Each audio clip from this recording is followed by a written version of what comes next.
Hello and welcome to Rotted Reviews, and today we're continuing on with the advent calendar of Christmas horror movies, counting down to the 25th.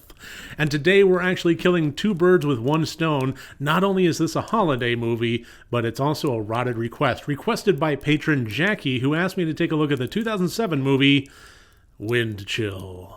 Directed by Gregory Jacobs, this movie has been on my radar for quite a while now, but I don't know why I've just never gotten around to pulling the trigger on it until recently. And this is a good example of a moment in which I'm now kicking myself wondering why in the hell I waited so long. Now I do want to warn some folks that are looking for Christmas time horror movies so imbued with the holiday spirit that it's just nothing but sleigh bells and people getting choked to death with Christmas lights.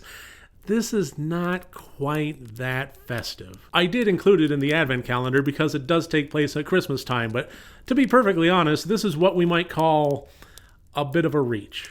But even so, this movie is centered around Girl and Guy, played by Emily Blunt and Ashton Holmes respectively, as they are two college students that are ride-sharing home for the holidays. Guy put up a notice on the bulletin board for the university ride-sharing, hey, if anybody else is heading to Connecticut for Christmas, we may as well split some gas, which just so happened to perfectly meet the criteria needed by Girl, so off they go. However, after driving for a few hours and Guy taking a shortcut road for a little while, they find themselves run off the road into a ditch, the car is incapacitated, and some peculiar and odd imagery and circumstances kind of starts popping up, showing that their situation is a bit more dire than just man versus nature. This movie took me by surprise. I didn't quite know what to expect with it.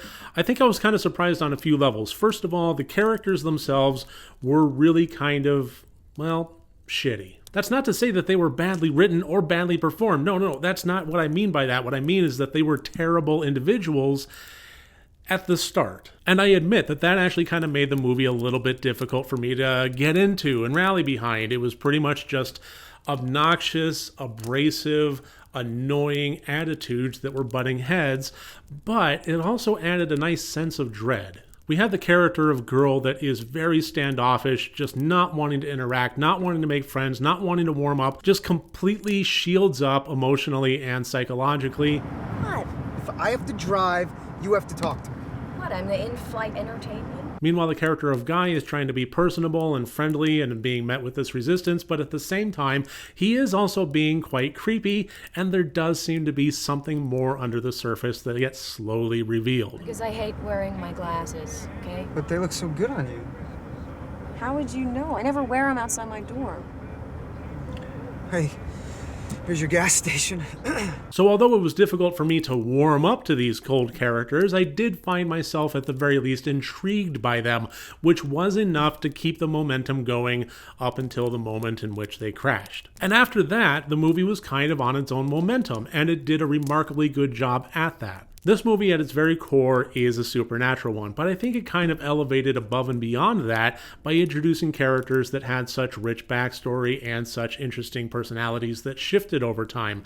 This onion has a lot of layers. Now, just thinking about this as a horror fan and trying to find a scary movie that works on a fright level, I actually think that this performed fairly well. This actually offered one or two jump scares that legitimately got me. Again, I got nothing against jump scares. I love them when they work, and there was one in particular in this movie that really worked. I did not see it coming. It startled me. It really got me. Now, I think it would be a little bit disingenuous for me to say that I had fun with this movie. I really don't think it was a fun type of movie, but as a horror lover, I did find it to be extraordinarily interesting and somewhat enthralling even. So I am glad that Jaki recommended this one, and I am glad that I watched it. I do heartily recommend it. It was a solid horror movie all around. Thank you so much for watching this video. I do hope you enjoyed it. Remember, next time you want to watch a horror movie, first make sure that it's good and rotted.